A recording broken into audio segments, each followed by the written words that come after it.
मोनजि YouTube चेनेलफोरखौ गुबुन गुबुन हारिनि धोरोमनि सायाव आरजाथावै बाथ्रा बाहायनायनि थाखाय बन्द खालामनाय जाबाय।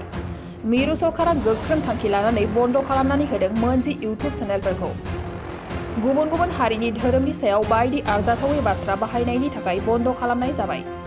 मिनिस्ट्रि अफ इनफरमेशन एन्ड ब्रडकास्टिंआ मिथिहोनाय बादिब्ला बे मोनजि इउटुब चेनेलफोराव गासै मोन 45 भिडिअफोर दंमोन आरो बे भिडिअफोरजों लोगोसे चेनेलखौबो ब्लक खालामनाय जाबाय। ब्लक खालामजानाय भिडिअफोरनि भिउसआ गासै 1,30 लाखमोन। बे भिडिअफोरा नंखाय खौरां फोसावनानै गुबुन गुबुन हारिनि धोरोमखौ लानानै बायदि आरजाथावै बाथ्रा बाहायना गावजों गाव मोनसे दाङाबाजि खालामनायनि मावसोलोमोन। सरकारा बेखौ गुबुन गुबुन धोरोमनि मोनथायनि सायाव गाज्रियै मुंस'नाय जादों, जायनि जाउनाव हादराव गावजों गाव दाङाबाजि जानो हाथाव होननानै बुंदों। बेखौ नोजोर होनानै आयेन बादियै बे इउटुब चेनेलफोरखौ बन्द खालामनाय जाबाय। बेबादिनो इनफरमेशन टेक्न'लजि रुल्स 2021 नि जोहै बे इउटुब चेनेलफोरखौ भिडिअजों लोगोसे बन्द खालामनाय जाबाय।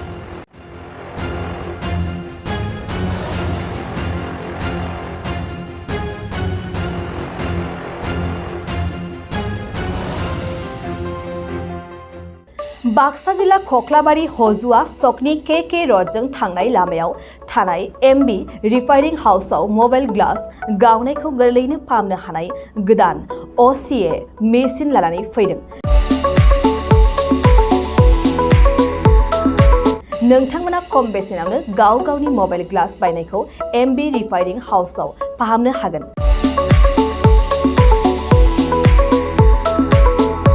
मबाइल ग्लास बायनायखौ फाहामनायजों लोगोसे मबाइलनि बायदि रोखोमनि बाहागो आरो बायदि रोखोमनि मबाइलनि गाज्रि जानायखौ बे एमबी रिफाइनिं हाउसआव फाहामनो हागोन।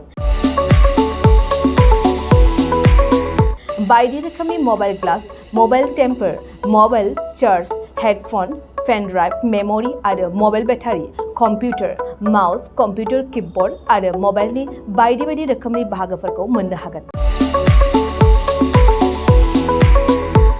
एमबी रिफाइनिं हाउसआव फोरमायनाय बादिब्ला दासान्दिनिफ्राय लानानै फैगौ दिवालीसिम डिसकाउन्ट होगासिनो। मख'नो गोनांदि एमबी रिफाइनिं हाउसआव गुबुन हादोर एबा भुटान हादरनिफ्राय माखासे सुबुंफोराबो बायदि रोखोमनि मबाइलफोरखौ फाहामथाय होफैयो।